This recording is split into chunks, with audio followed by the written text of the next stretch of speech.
Bismillahirrahmanirrahim. Assalamualaikum warahmatullahi wabarakatuh. Waalaikumsalam warahmatullahi wabarakatuh. Sebelum kita mulai belajar, mari kita berdoa dulu dipimpin oleh Nok Sabrina. Teman-teman, sebelum kita memulai pembelajaran, kita berdoa sebelum belajar terlebih dahulu. Ayo mulai. Bismillahirrahmanirrahim. Rabbi zidni ilman warzuqni fahman. Amin. Selesai. Semua ibu lanjut. Hari ini hari semua. Oke, sebelum ibu mulai pembelajaran, ibu akan membacakan tujuan pembelajaran.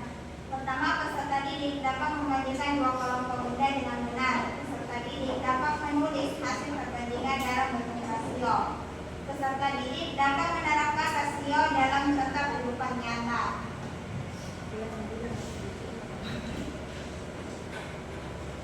Udah tahu hari ini kita belajar apa? Hari ini kita akan belajar konsep rasio.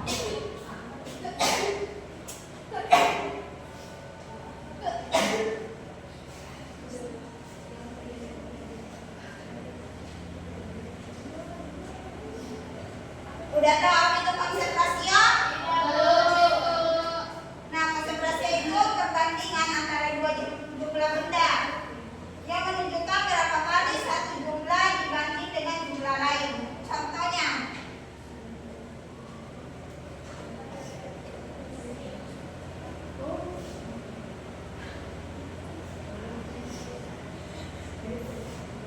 di kelompok A ada 6 buah gula. Di kelompok B ada 3 buah gula. Nah, cara kita mengetahui rasio A dan rasio B, kita harus mengetahui dulu di kelompok A itu ada 6, di kelompok B ada 3.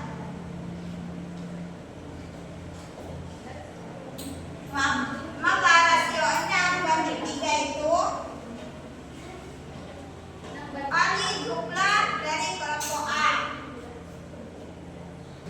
Sampai sini paham anak-anak? Belum. Ibu akan memberikan contoh. Kan di kelompok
13.